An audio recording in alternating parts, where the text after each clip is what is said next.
আপনারা দেখছেন পশ্চিমবঙ্গের জনপ্রিয় নিউজ পোর্টাল চ্যানেল ভারত বিকাশ নিউজ এক্সপ্রেস। অক্লান্ত পরিশ্রম, প্রচুর শিক্ষক যারা প্রস্তুত, আমরা তাকে আজকে আমাদের সঙ্গে পেয়ে প্রাক্তন আবেদিকা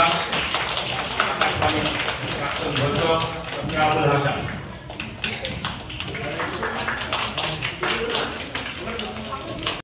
মূলত যে সমস্ত সুষম আহার তাদেরকে প্রত্যেকে নিয়মিত দেওয়া হয় এবং মূলত জানি আমরা যে করোনার পিরিয়ড, সেই করোনার সময় থেকে কিন্তু এদের পথ চলা শুরু হয়েছে। বিগত বেশ কয়েকটা বছর তারা বিভিন্নভাবে মানুষকে সেবা দিচ্ছে। মূলত এই 108 মন্দির বা এই নবাবহাট এলাকার যে সমস্ত পিছিয়ে পড়া সম্প্রদায়ের মানুষ রয়েছে তাদেরকে তাদের পরিবারের সঙ্গে তারা একদম ওতপ্রোতভাবে যুক্ত এবং প্রত্যেক দিন পড়াশোনা করানো, তাদের যে স্কুল যাচ্ছে কিনা সেটা দেখা, সমস্ত বিষয়গুলোর সঙ্গে কিন্তু তারা যুক্ত রয়েছে। এইভাবে তারা কাজ করে চলেছে। আমি ধন্যবাদ জানাবো এনাদেরকে। সমৃদ্ধি সম্পন্ন জীবন কামনা করি আমার পাঠশালার পক্ষ থেকে। এবার আমার পাঠশালার একমাত্র সদস্যা সুদূর নদিয়া থেকে এসেছেন রত্না সান্তারাকে দু এক কথা বলার জন্য অনুরোধ করছি। দু এক কথা। আমি নদিয়া থেকে এসেছি, অনেক দূর ঠিকই,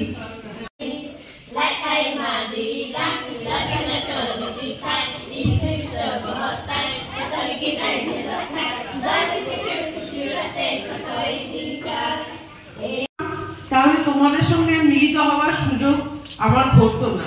তোমাদেরকে কিন্তু আমি রোজই দেখি, তোমাদের খবর কিন্তু আমি রোজ নিই, ফেসবুকে, খবরের কাগজের পাতায়, বিভিন্ন পৃষ্ঠায় তোমাদের ছবি দেখি, কিন্তু সময় করে উঠতে পারিনি। সে ব্যর্থতা আমারই যে তোমাদের সঙ্গে আমার সাক্ষাৎ দেখা হয়নি।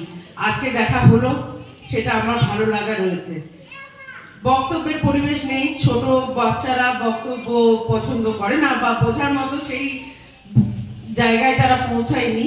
আমি শুধু একটা কথাই বলবো যে এখন তো ইনক্লুসিভ এডুকেশন নিয়ে কথাবার্তা বলা হয়, অন্তর্ভুক্তিমূলক শিক্ষা, তো বিভিন্ন শ্রেণীর মানুষকে, বিভিন্ন পর্যায়ের বাচ্চাকে মূল স্রোতে ফিরিয়ে আনার এই যে প্রচেষ্টা, এই প্রচেষ্টা অবশ্যই, কারণ কাজটা মোটেও সহজ নয় এবং সহজ কাজকে কঠিন কাজকে সহজভাবে করা এবং সেই জায়গায় অনেকখানি উন্নতি করা। এবং এই যে সাংস্কৃতিক অনুষ্ঠানগুলো আমি প্রতিটি সন্দীপবাবুর খবর পাই, তো সেই কাজটার জন্য যারা করছেন আমার তাদেরকে সাধুবাদ এবং কুর্নিশ। তোমরা পড়ো এবং এখানে টিচাররা পড়ায়, তো তার সঙ্গে সঙ্গে ওই ডাইনোসরটাও থাকতে শুরু করলো এবং ওদের ভালো লাগছে না, আমি বুঝতে পারছি। তো মঞ্চে ভূমিষ্ঠ গুণীজনদের আমার সশ্রদ্ধ নমস্কার, প্রণাম জানাই এবং আজকের এই যে আমার পাঠশালা এই ধরনের একটা অনুষ্ঠানে আসতে পেরে নিজেকে আমি ধন্য মনে করছি, কেননা এই ধরনের মহতী অনুষ্ঠান আজকের সমাজে অত্যন্ত কম। আমি বিশেষ করে জুয়েল স্যার এবং কালীবাবুর আমন্ত্রণে এখানে এসেছি। এসে এই যে পিছিয়ে পড়া আদিবাসী বাচ্চাদের নিয়ে তারা সারা বছর ধরে যে কর্মযজ্ঞ করেন তার জন্য আমি নিজেকে ধন্যবাদ মনে করছি, আমি নিজেকে ধন্য মনে করছি।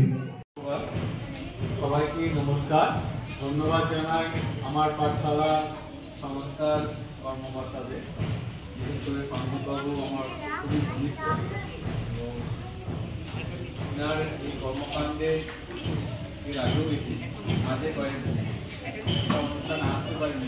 আজকে যার জন্য আজকে আমি বাজারে বেরিয়ে সেখান থেকেই চলে এসেছি যে এই একটা সুন্দর মন শান্তি হচ্ছে। আমরা সবাই সামাজিক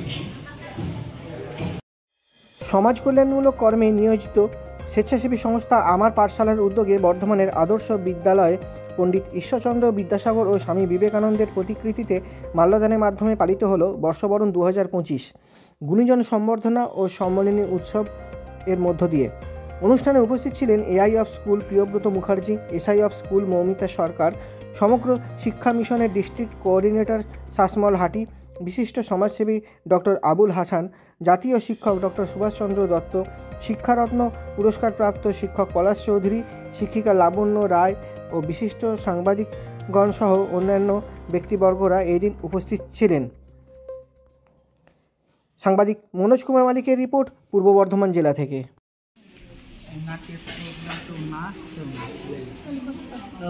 भात